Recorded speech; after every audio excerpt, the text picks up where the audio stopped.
Welcome back to another episode of Outside Shots. I don't know what Eddie is doing over here with his phone, but Jim Rose Circus is in the chat. I haven't seen him in a minute. Welcome, Jim. Thanks for joining the show. As always, we're brought to you by the good folks at OG's, the best edibles in the game. We'll get into them in a second. But let's start off with a little Bradley Beal, Phoenix Suns Slam edition. He was on the cover of Slam magazine yesterday. A lot of press all over the place. We talked about it yesterday on our PHNX Sun show. But let's talk about Bradley Beal and some of the comments that he made. One of the comments being that when he was traded, he was shocked and he thought that he had been traded for Devin Booker at first. Like, why would they do that to him? But obviously he was mistaken.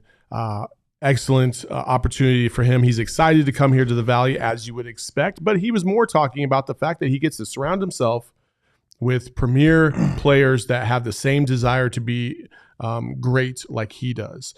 One of the things that that was brought up was, at least from my perspective, a lot of people talk about you should just have that mentality all the time anyway, right? But my kind of thesis was, well, yeah, you can have that mentality and, have that Mamba mentality or that, killer mentality, however you want to phrase it.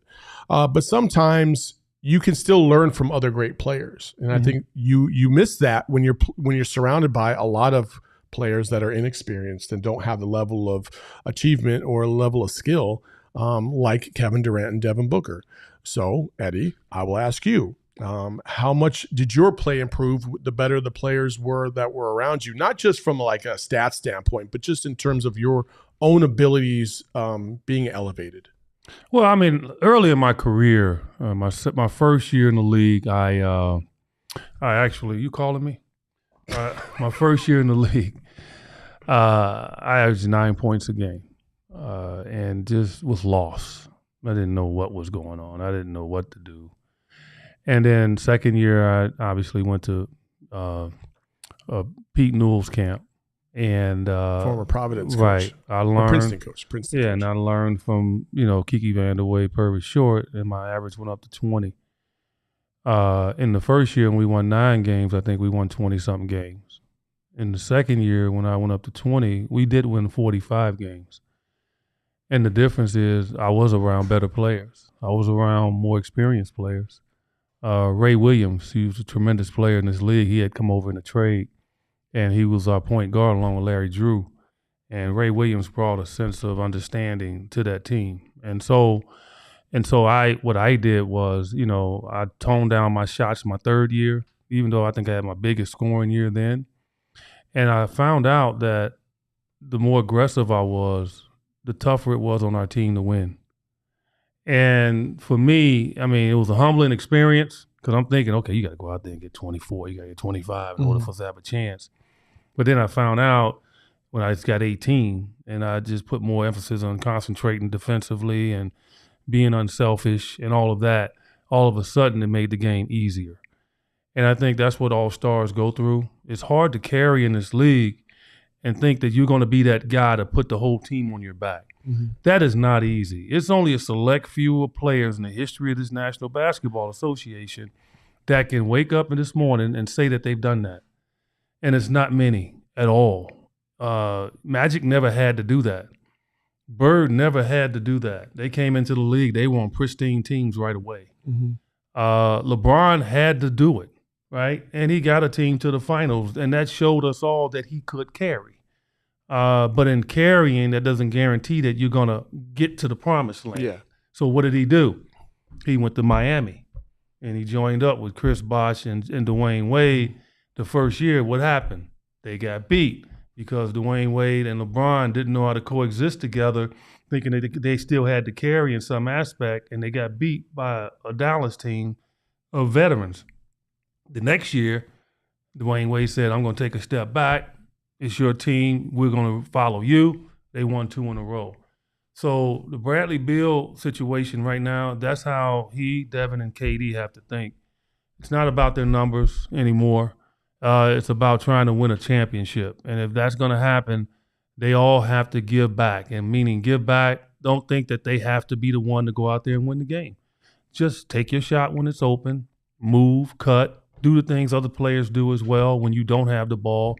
go set screens, run the play correctly, and things will happen. And that's going to be the challenge for them is them not standing and watching each other when the other has the ball. Mm-hmm. That's going to be the huge challenge. And if they can get out of that and trust that they can be a role guy on that particular possession, go set the screen, get out of the way, be a decoy, and allow Devin to go for it. Now he got his, or let Beal go for it, then let KD.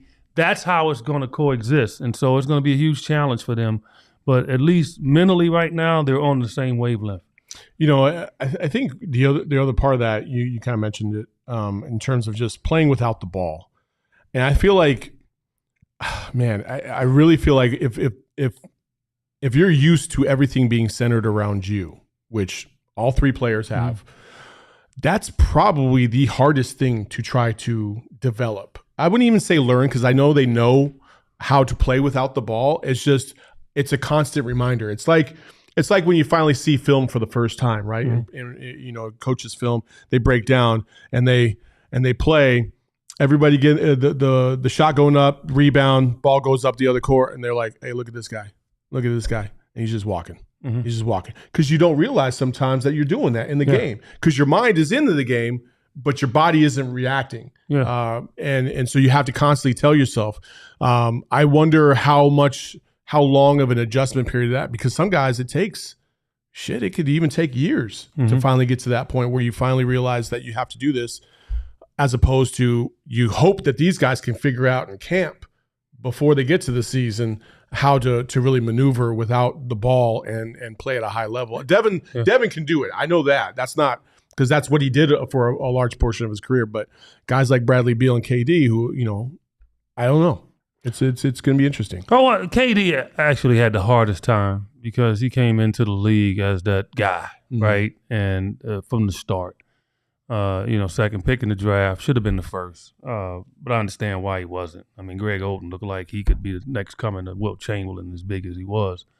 But KD is really the only guy that came in and he had like the weight on his back right away. And you know what? He showed everybody what a tremendous role player he could be if he doesn't have the ball, where he'll go do other things. He can be a decoy. Devin, I think, already had that. Think about it. When he was at Kentucky, he didn't even start, right? He had to play a role. He was playing with 5-star players. So Devin already understood that. I think Bradley Beal understood that. When he went to the Wizards, he was playing his second fiddle to the number 1 pick in John Wall. So they both understand it. So I think they can all get it done. Again, this is about the W. Like if they walk to any game and they just say, look, it's about the W, instead of about, okay, I need to do this to make the All-Star team, I need to do this to make All-League, then that's when it's a problem, right? But when you're looking to your left and the right, you got the ball, and if you're Devin, you're looking over there and you got Bradley Beal, you're looking over there, you got Kevin Durant. Come on. I mean, it's a trust factor too. Like a lot of times guys play, and Devin probably would be honest about this, at times, early in his career, he had a trust factor with guys. I don't know if I want to throw it to that guy. I mean, that happens, right? Yeah. He's not going to have that. Like, and that's why they want DeAndre to continue to get better, because then he'll have a third option like, okay, So that's the place they have to get to. And I think they will, man, because I think they're all committed. Look, they've all made a ton of money. They're going to continue to make a ton of money. It doesn't even matter what stats they put up now. It doesn't. So if they play 65 games, they're going to get awards. They're going to make all-star teams. They're going to make all-league teams. Now it's just all about just doing your best and making sure you're healthy and you're out there. Here's a question. I'm going to make you make a prediction right now. Ready for this? Will all 3 players make the all-star team this year? No. No. It'll be hard. It'll be close. What if they're like a top 2 team in the league? It's still, the West is so deep. It's so deep, right? Just think about it. All the teams, man, that's in the West. You got so many teams. That means so many players. So I would probably surmise 2 of the 3. If all 3 make it, then that means the Suns have gotten off to one of them historic kind of starts, right? Yeah. So, you're correct. If the record is like crazy, then yes. But I'm not predicting that. I'm predicting like a start that's, around everybody else, because the key is not to try to have the greatest record in NBA history. Yeah. It's just to be healthy come playoff time, making sure you got a great seed, whether it's first, second, and then you move on from there. And so I think that should be the approach, because chasing, all-time records, what did they get Golden State? Yeah, nothing. They got them an L. Now, to be fair, they had a lot of injuries that year. Golden State? Oh, I'm sorry. You're right. That was the year before KD got there. You're right. No, when they won 73 games. Yeah, 73. What did they get them? Nada. Right. So, so that's why I would say that, just because I think it's so many deep teams in the West right now. You just don't know. I mean, and teams that you wouldn't think of, right? Like Utah's going to be competitive again this year, right? Oklahoma City, I think, is going to be competitive. Oklahoma City is on the verge of being a top 4 team in the West. Right. New Orleans, if Zion is healthy, they're a problem, right? Okay, you seen what the Lakers have done. If the Clippers are healthy, they're a problem, right? Denver returns. So you see what I'm saying? And all those teams have very good players on those teams. Yeah. So that's why I say, the Suns going to have to really have a great record and dominating if all 3 make it. Charles Coulter in the chat says, will Devin make an all-NBA team? I'd be shocked if he doesn't make it this year, because I just think that they're going to – Who is that, Devin? Oh. Yeah. Because I just think that there's going to be so many eyes on this team this year. A lot of people – listen, Mikal Bridges is going to make an all-star team simply for the fact that he's in Brooklyn now, and he gets more eyeballs on him, and you know how the East Coast bias is anyway. He was already good before. He's going to get voted in. He's going to get voted in. Yeah, that's what I'm saying. Like, he's going to be on that roster. Like, you just know that's going to happen. So, and I just think with KD and Beal now, you brought – listen, both those players, Kevin Durant and Bradley Beal, come with their own kind of fan bases. A lot of supporters of theirs. We've seen it in the chats. We've seen it on some of our shows. We've seen them kind of migrate over because they like to support those two guys. And by nature, they're going to watch a lot of Devin Booker and thus vote for Devin Booker because he's that good. He's the best 2 guard in the league. Period. So, so how do you equate that? Like, so if Devin Booker's scoring average goes down this year, is that a negative? No. And I don't think anybody out there with any kind of common sense would think that way. I think they would say, if his scoring average goes down, then they look across the board and say, okay, did his rebounding go up? Did his assists go up? Okay, we see what he's doing. Yeah. And so I think that's the way you look at it. But, he's the best 2 guard in the NBA. So it should be an automatic. He's also efficient as shit. Yeah, he should be voted on. Like, that's the point. Like, when do these people finally understand that this dude is a tremendous basketball player? Yeah. And, and stop looking at the other stuff and been more consistent than anybody over the last few years. Hello in the chat says, enjoy my Sanford and Son Thursdays. Who's Sanford? It's you, man. You know it is. You the one with the gray beard, man. How the hell am I Sanford? You, Eddie. It's not me. How the heck am I Sanford? You the one with the gray beard sitting over here. You know why you're Sanford? Because you're always complaining about something. Listen, you're always I'm coming. Hey, I would like today for you to, because I wore something, because I need you to start addressing me that way. That's not going to happen. You know that's not happening. I need for you to start addressing me. But I do like the shirt, though. No. What? Oh, my gosh. This guy. He's for those of you who call don't. LeBron the king. For those of you, I want you to call me I don't king. call LeBron the king. Call me king. I don't ever say King call James. Me king. We call Except me King right now. I'm King Eddie right now. For those of you who Thursday. For those King of you who Eddie. are listening on audio, Eddie Johnson's wearing a hat that says King on it, and so he wants me to refer to him as that, and I will do no such a thing. He did yell at me to look at him when I talked to him earlier this morning. He did. I did look at you when I said hello, and then you were like, "Look at me while you're talking to me." No, let me tell you something. A half a second peek is not. That's kind of disturbing. Okay, don't look at me for a half a second. That's kind of disturbing. Now you look, give me your eyes. As my college coach Dick Nagy, who passed away a couple of years ago, miss him dearly. First time I met the guy. And I was a sophomore then. They brought him over from somewhere else. And he had taken over practice from Lou Henson, who was doing something out recruiting or whatever. This guy just about lost his mind. Then he was talking to us, and I happened to be like I'm paying attention, but I was doing this. And he walked over to me, give me your eyes. I like, what? Then he turned around and walked back, and I did this. And all the players started laughing. And he turned around like, I know you did something. But deep inside, it's like, you're not going to do nothing. I'm leading, scoring, rebounding. What you going to do? Because I'm the king. EJ, you don't strike me as a kind of a tough guy with coaches. I didn't do that. Yeah, I feel like you pretty much played your role. Respect. The way I always respected my coaches, other than one. No. Other than one. Who's the one? Alan Bristow. Oh yeah, really? No. Not a fan. No. All right. No. He was a coward. All right. Okay. Well, he knew I was busting up everybody, rolling in Charlotte, kicking butt, and this dude wouldn't even play me. And he didn't play me because I was embarrassing him. So I told him about it. Maybe that's why I didn't go back to Charlotte next year. Yeah, maybe. I didn't care. Talking about developing your game, a lot of these guys are out there playing in pro-ams. You got the crossover event out in Seattle. You have the AEBL. You have the Drew League. The list goes on and on. These guys are getting reps. We saw Josh Okogie balling out in Atlanta.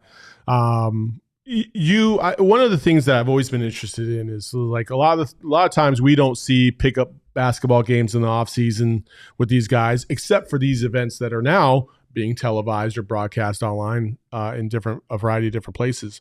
So much so that the NBA is actually streaming some of those games and bringing more light to those games because people want that content. They want to see it. When you were coming up through the game at the professional level, what was the scene for pro-ams? Was it crazy? Where did you play? Did you ever play at Rucker? No, didn't need to. What do you mean you didn't need to? Didn't need to. I played in the best summer league. What kind of shit is this? Well, you mean I didn't need to? Didn't you want to? No. Why? I didn't need to. But I'm going to tell you why I didn't need to. Tell me why you didn't need to, Eddie. Bow down. Okay. You want me to tell you why I didn't need to? Tell me. You want me to educate you? Please. I would love to know why you didn't want to play at Rucker. Saul Bookman. You want EJ to educate you? The playground capital of the world. No, it wasn't. Yes, it was. No, it wasn't. Earl the Goat, Man Goat? No, what are it wasn't. Talking about? No, it wasn't. All right. Tell me why, Eddie. No, it was not. Chicago Summer League was the best in the country. By far, wasn't even close. Best in the country. I played in that sucker for my first 10 to 11 years in the league. It was pros coming from all over the NBA playing in the Chicago Summer League. It was held at different locations, sometimes Chicago State University, Malcolm X University, standing room only, 80% female. This guy. I'm telling you, I'm not kidding you. Okay. I'm not kidding you. I Okay. mean, it was one of the most, 80% I'm low for. It's about 50-50. But it was one of the most unbelievable summer leagues you ever play in. Michael Jordan played in it. Isaiah Thomas played in it. We didn't need to go to New York. Mark Aguirre was in it. Terry Cummings. We didn't need to go to New York. New York. Antoine Walker, Tim Hardaway Jr. Tim Hardaway Jr. was my teammate there. Are you kidding me? We need to go to New York? Rucker? We were Chicago Summer League. You sound just like a Chicagoan. Okay. I swear right now. Shelly Starks. Shout out to Shelly Starks who started that. Man, please. You talking about, who was you talking about was your guy? Oh, I was talking about Earl the Man Goat. ago. Yeah. I'm talking about Billy Harris. And for Chicago people, Billy Harris was your guy, Man ago. Billy Harris was unbelievable. Billy Harris was so cool when he checked into the game. It was almost like he was Fonzie. He stopped at the scores table. And the girls be like, Billy! Billy! One time, Billy was so cool. And I love that guy. And these guys are all mentors of mine. Bob Love took over the Summer League at one point in time. This is how big that Summer League was. When I tell you 4 days a week in the summertime, standing room only. Standing room only. And they had to pay a dime to get in. But one time, Billy Harris, he was real cool. He got up. Well, he's the only guy in the Summer League now, 90 degrees in the gym. he got warm-ups on. Yes. Yeah, so he got to come up and, tear his stuff off and go in. At that time, Billy's like, mid-30s. He played. He went to the Bulls, made the Bulls for a stretch, but just never could do it. And he'll tell you it's because of, life outside the game. He just couldn't stabilize himself. Yeah. But Billy got up.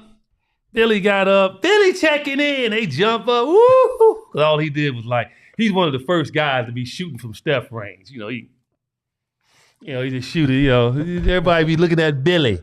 So Billy get ready to check in. This is a true story. I'm telling you a true story. Anybody from Chicago was there, listen, they know I'm telling the truth. Eddie's Chicago stories right here. I love it. Go ahead. Billy gets to the scorer's table.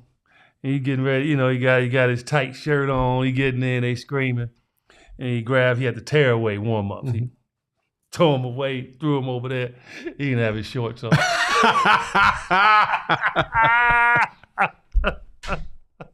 Oh, yeah, it was a jockstrap. He forgot to put his shorts on. Oh, no. Oh, no. Billy got cooler after that because the girls were like,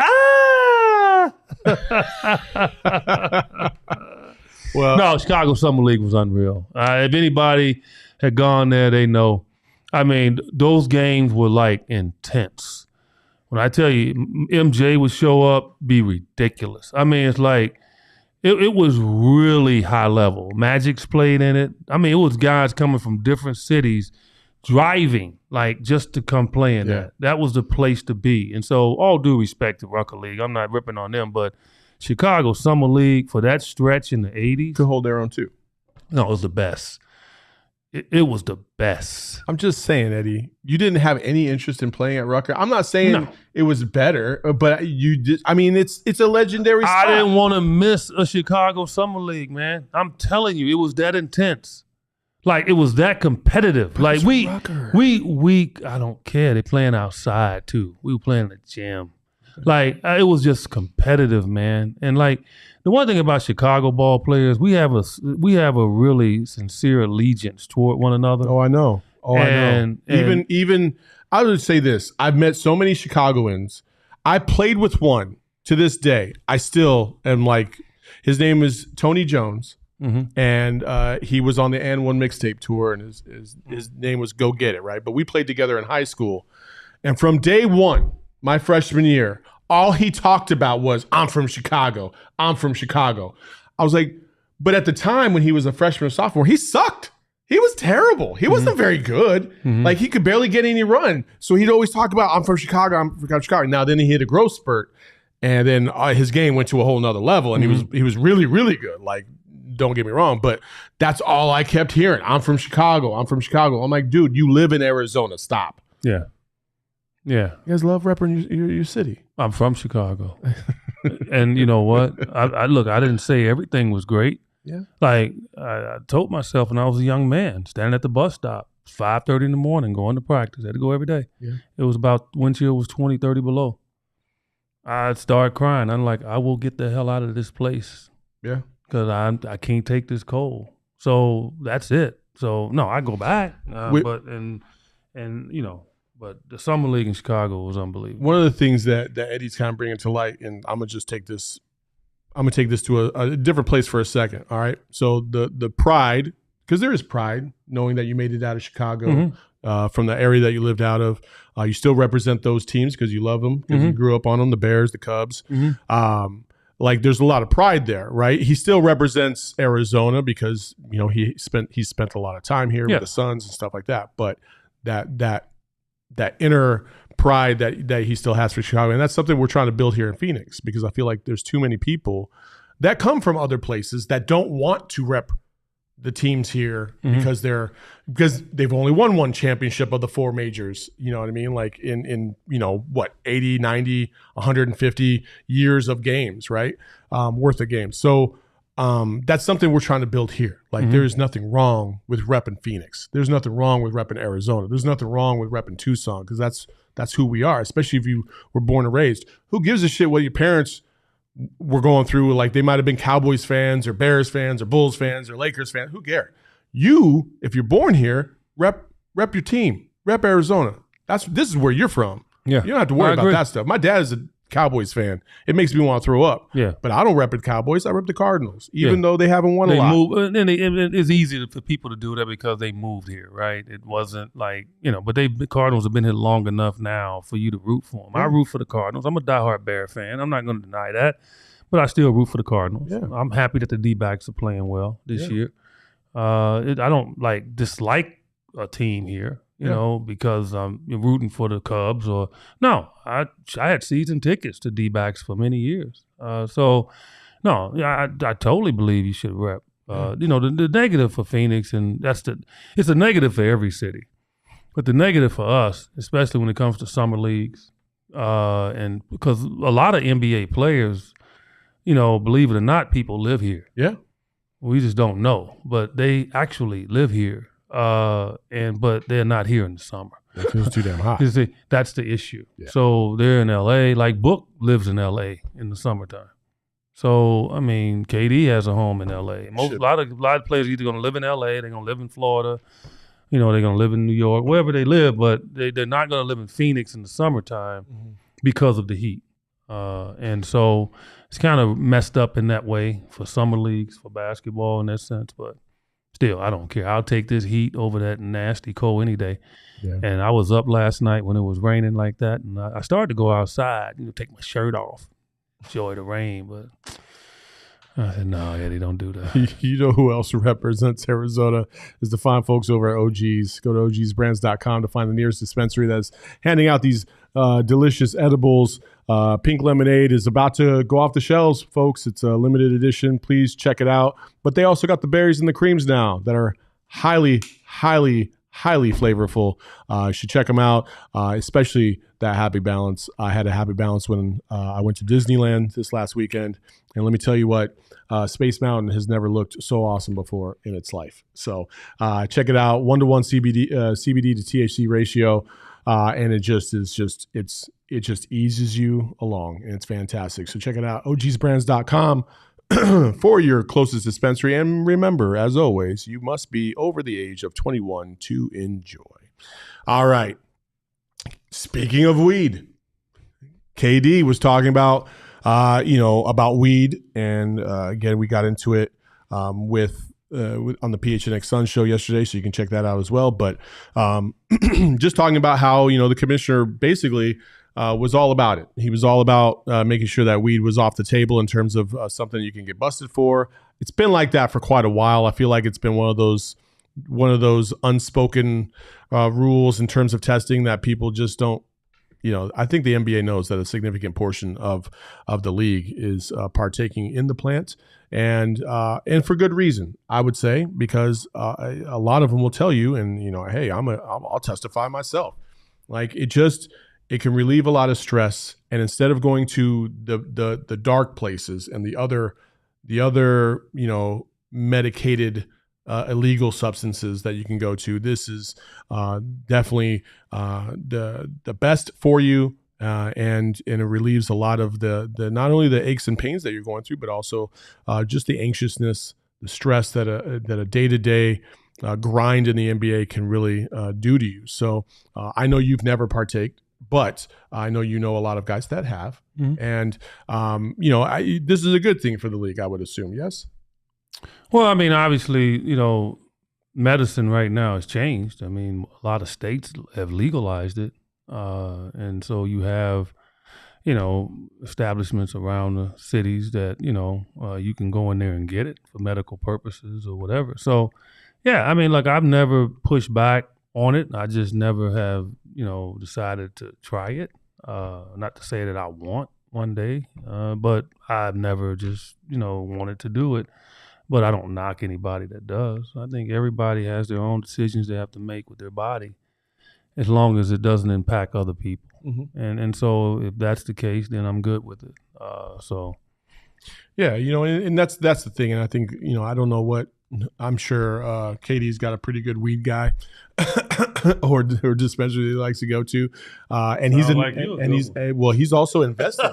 He's also invested in several cannabis companies because he believes in the product that much, and and maybe by investing in those, his next dream will come to fruition, because he did talk about wanting to own a team in Seattle or be part of an ownership group in Seattle, because obviously when he got drafted by the Seattle Sonics, played there for a season or two before they went off to OKC, and he saw the development of OKC at its inception versus what it is now today after he'd been there for about 8 years.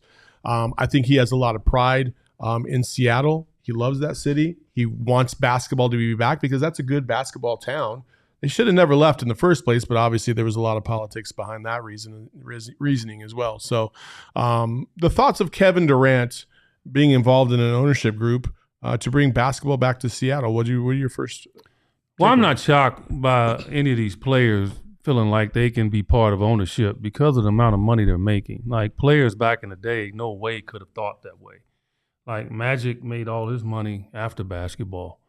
Isaiah Thomas making all his money after basketball, right? Michael Jordan has made most of his money outside of basketball, right? So basketball salaries didn't lead to you being a high-level owner, meaning, that, you would put enough in to where you were, okay, that guy's part owner, right?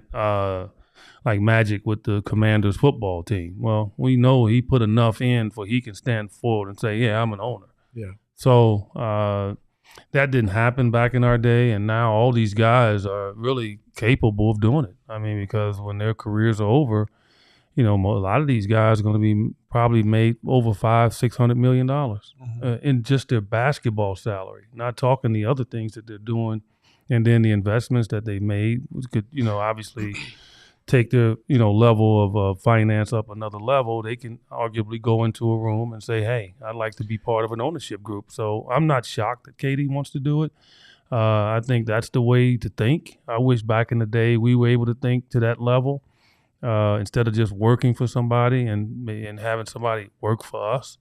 That's why I'd say these players today are more and more smarter than we were, and they should be. I mean, that's the way the world should be. It feels like the NBA, and I would bet everything on the house on this one. It feels like the NBA is more accessible right now from a player's perspective to be able to invest and be able to get into an ownership realm from a player standpoint.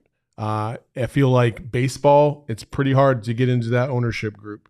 Football, same thing. I mean, Magic is one of the first guys that I can recall that has been able to get into that category. Mm-hmm. Hockey, same thing. I think representation matters.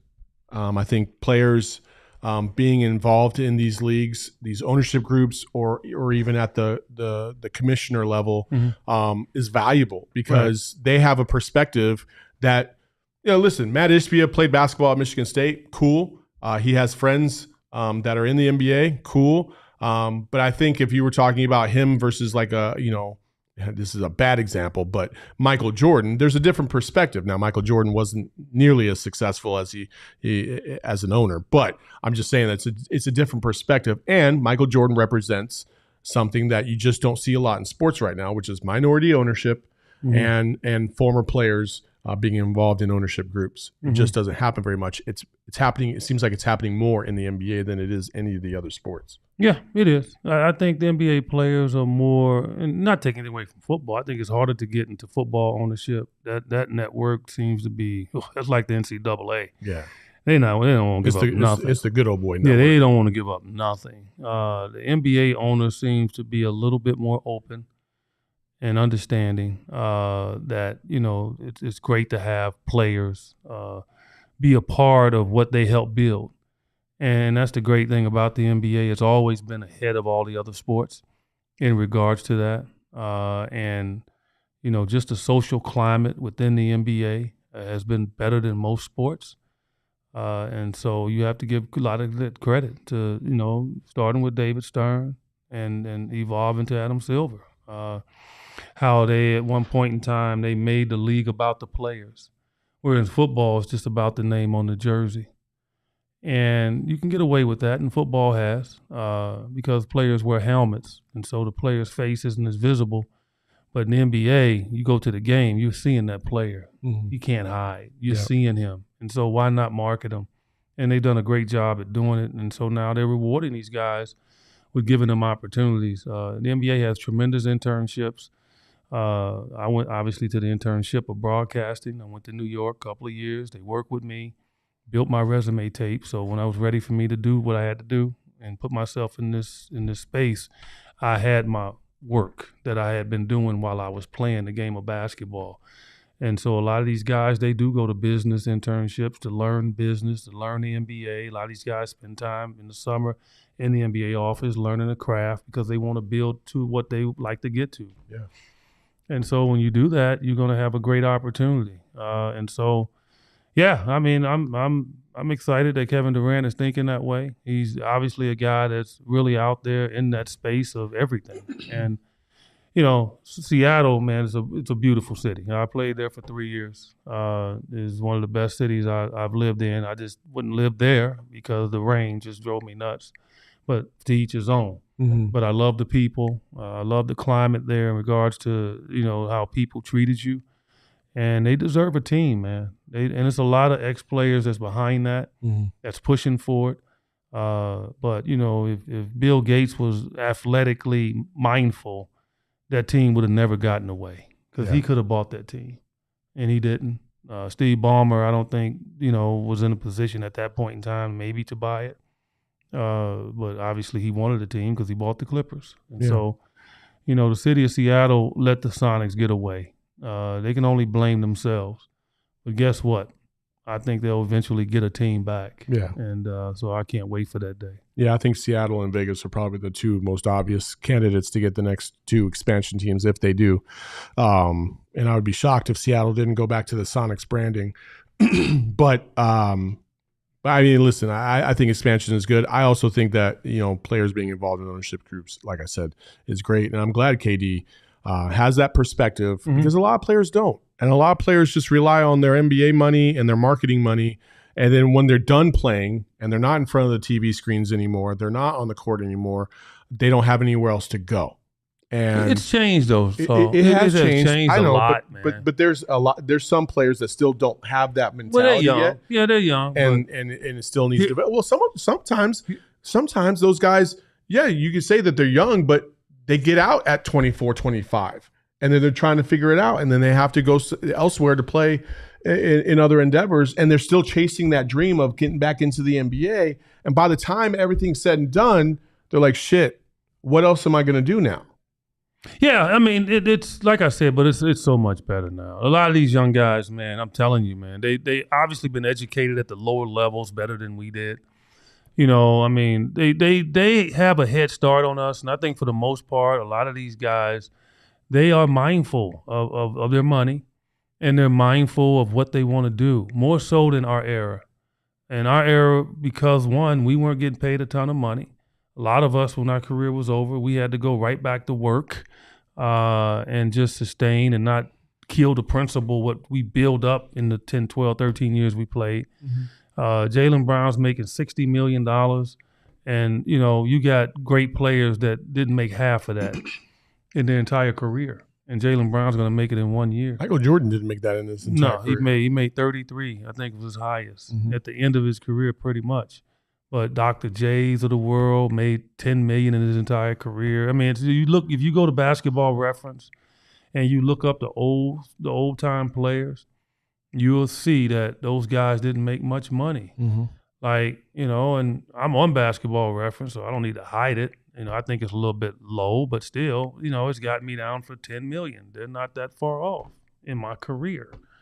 You know, so, you know, it's just, you know, that's just what it was back then. Now these guys are making $10 million minimum salary. I mean, $10 million average salary, and they're not even playing. Yeah. Like, you got guys that's making $8 million a year, and they play 10 minutes a game. So it's a different animal, and these guys know that, and they're a little bit more cognizant of their money. So it's really improved the knowledge for these young guys. I give them credit for that. Yeah, no, they get what they deserve for sure, especially after everybody else to kind of set the foundation. And I hope we don't get what we deserve because, there's a former military intelligence officer yesterday testified to a House subcommittee that he suspects the Pentagon is hiding evidence of alien spacecraft from the American people and covering up a decades-long program to retrieve crashed objects like UAPs and UFOs. There was even a comment of a guy that it was a former FBI director that said that he knows that they've been in possession of an alien life form and craft, and has been since the 50s.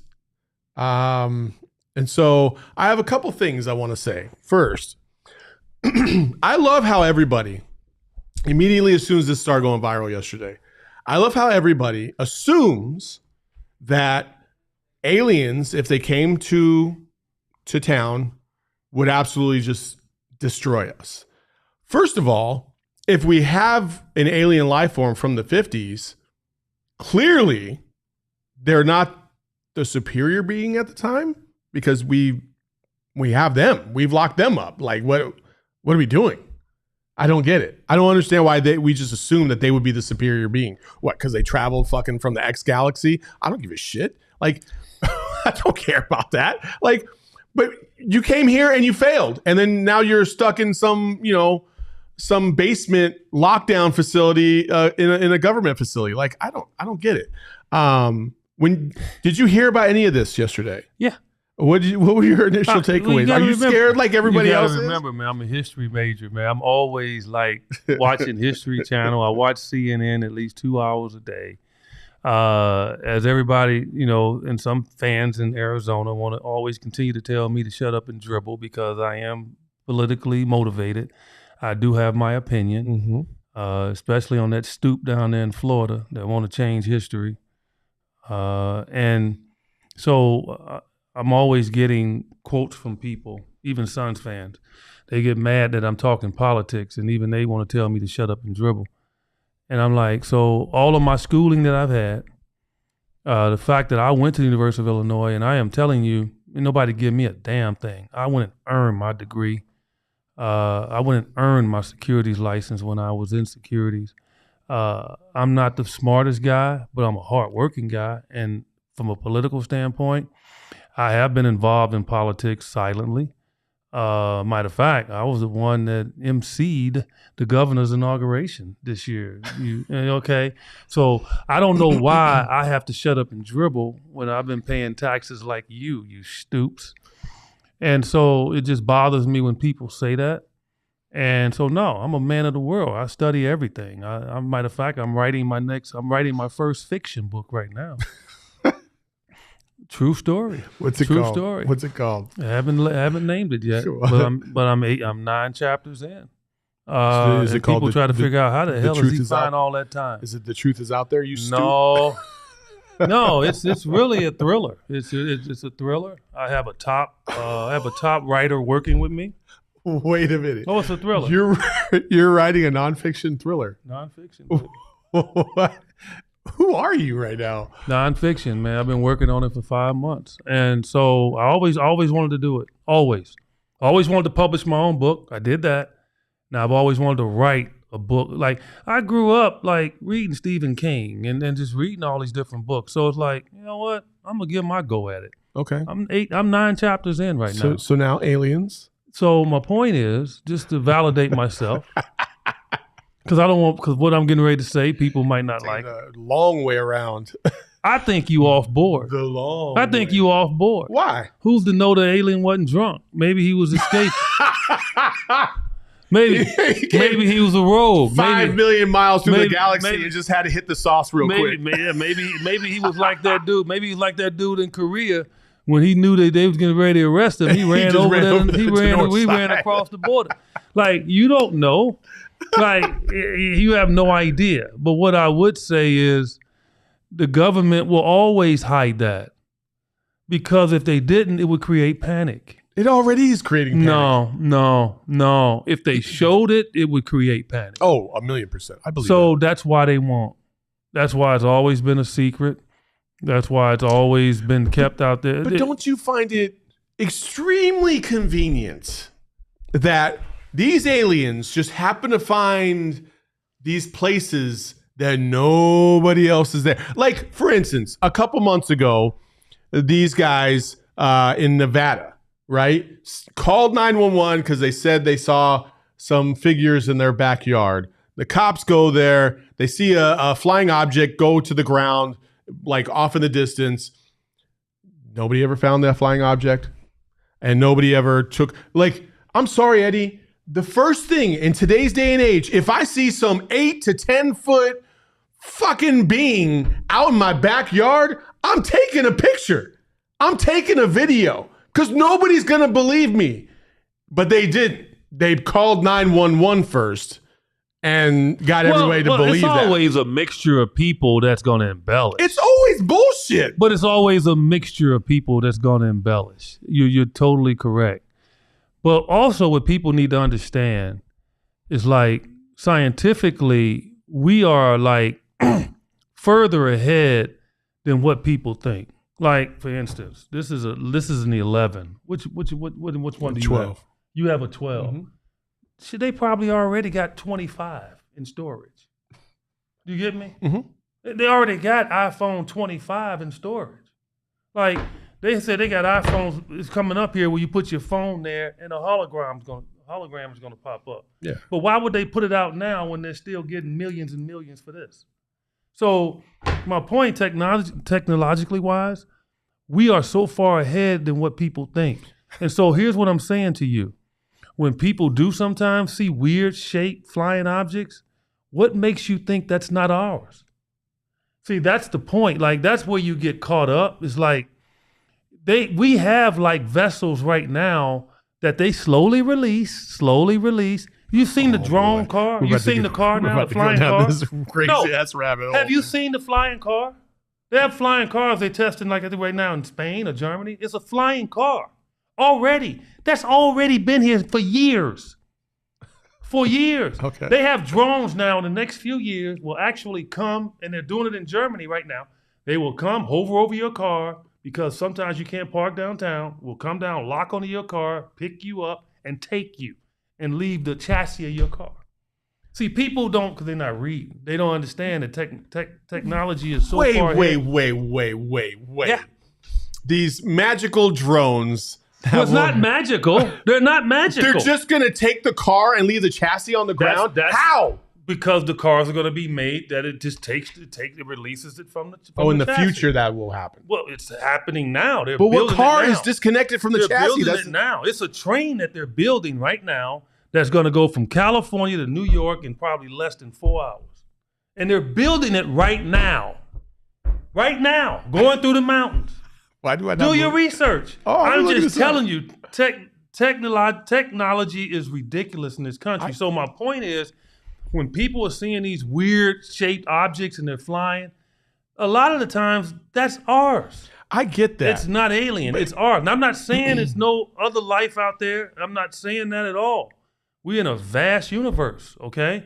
But my point is, a lot of times we get fooled by stuff that is ours, and they're putting it up there, testing it, and they're doing it, flying it around. Look, I just flew I tell people all the time, I just flew from Houston to Dubai, okay, in a 15-hour flight. How many UFOs did you see? No, it's not that. I'm on a damn plane that's holding 600 people. Uh-huh. Like, think about that, man. Like, I'm on a plane that's holding 600 people. Like, our technology is off the realm, but a lot of times we're not releasing it, but we're testing it. And a lot of times you see stuff up there, they're testing it, and you're like, oh. So you got to calm down on the alien stuff. I think it is, but I think more so it's our country playing tricks on us too. I think it is. I think playing tricks on us, man. You like cigar-shaped vessels and all that. You don't think that we have not invented one? Seriously, we got drones. You flying drones over people's yards, your little nosy self. I do not. First of all, let's go back. You in your backyard flying to this. drones. No. Peeking in their windows. Let's go back to this, okay? Like, peeking in their windows. I know you are. I'm glad that you think that, like maybe the military has like, and I would say to some degree, you're probably right. They do have some advanced technology in some. I know people that work at Area 51. I know for a fact they do. Listen, I spent 12 years in the military. But you were in Area 51. I don't care where you spent. I get that. I know people that work there. I'm just saying, like, every time there was a bid for something to be done on base, it was always the military would never go with the cheapest bid. They always went with the second cheapest bid, so nobody would ever call them out. I'm just saying that's a fact. If you ask anybody in the military, they'll laugh because they know that's true, right? So like some of the equipment that I was working on, I'm like, bro, there ain't no damn way this is advanced technology. You know what I mean? So I don't know, man. I just why? listen, I mean, we nobody has ever seen it. Nobody's ever seen an alien in person. That they've been able to record and capture on tape. Never. It's never happened. Everything that you could be an alien. I could be. You could be representing I could be debunking this right now just so I can set you up. That's but you're going such a crazy path right now. You're talking about chassis-less vehicles. Like, what the fuck are we doing here? Well, read it. Hold it. Read up on it. I will, and we'll talk about this next episode. The Jetsons, right? Everybody, when the Jetsons came out years ago, people said, oh, that's no way would happen. Really? We're riding around in electric cars, okay? We got phones that we only use 10% of its capacity. These phones only 10%. There's things you can do with this phone we don't even know. We can tap certain waves on this phone and it does stuff. Go to YouTube. You can do it. You'll learn it. So it's like we got so much technology in our hands right now. It sounds like you figured out how to like close your apps. No, but I'm just saying we got so much technology right now. It's ridiculous. Yeah. And so they're not going to give it all to us. But I'm just saying it's vessels out there sometimes that people do see. It's not alien. It's ours. And they're testing certain things, right? Like in the art of war, you do know in the art of war will be fought with robots in the future. It's not going to be fought with humans. Yeah. Okay, so technology is ridiculous. They're building guns that bend around the corner. I mean, it's like, so why don't you think that, things are going on out there? I mean, I'm lost. Hello, I'm with you. EJ. We sure EJ doesn't smoke? You might have had OGs before this show. I don't know. I just believe in technology, man. I used to walk around with that big ass brick phone, right? The one that weighed about 20 pounds. Yeah. And look at us now. Yeah. I mean, come on, man. I mean, like, the average life expectancy in this world was 45, 55 years old. Look at us now. Mm-hmm. Like, so why am I now, and I know God has a lot to do with, obviously, our growth and giving us intelligence and all of that. And I totally believe there. But also, he gave us the ability to go out and do it. And I believe that. We have a lot of smart people in this world. So, other life out there in the universe, I'm not going to debunk that. No, I'm not. I'm not going to debunk that. You should probably put on. That's a tinfoil hat for you. You should put that on your head. Conspiracy theorist right here. I'm not a conspiracy theorist. Yes, you are. The whole last fucking 20 minutes has been all conspiracy. What did I say was conspiracy? You're talking about like how we have advanced technology like beyond our comprehension, basically. We do. We have an iPhone 25 that's probably out there somewhere. Yeah. We have a fucking train that's going from LA to New York in 4 hours that I've never heard about. And we have a chassis-less vehicle that's going to pick if it's not proven, it's a conspiracy. It's a conspiracy. But so the magazine I read it in, and you can just go ahead and Google it yourself. Was it Conspiracy Theorists Monthly? No, I think it's doable. They have bullet trains all over the world right now. Yeah, except in America. They have bullet trains. Okay. So if they can create transportation that can do that, they will try to do it. I don't know why you think that's hard to do. Okay. Jose in the chat says, ChatGPT is listening to you right now. If you're not caught up, please do so on your own time. You know what, though? You get all these like this guy called me the big dummy cramp, but he won't put his picture up. No, they never do. Yeah, because he's soft. Yeah. He's soft. So that's what it is. See, he's probably one of them dudes that want to whitewash history. All right. I mean, damn. I'd missed the time when I could have been in slavery and I could have learned a craft while they were whipping my ass. Man, please. And on that note, we are out of here. Hey, you gonna learn how to put that house together. Give me a freaking break. You can check out my man every day on NBA, Sirius XM, NBA Radio. Did I screw that up again? Sirius XM, NBA Radio, 1 to 4 Pacific time. There you you go. Every day. Every day. Him and his buddy all Justin Friday. So Timberlake. you want to do it today, last day of the week. There you go. And then you can catch us back here next week at some point in time. Phone can make you disappear. Peace.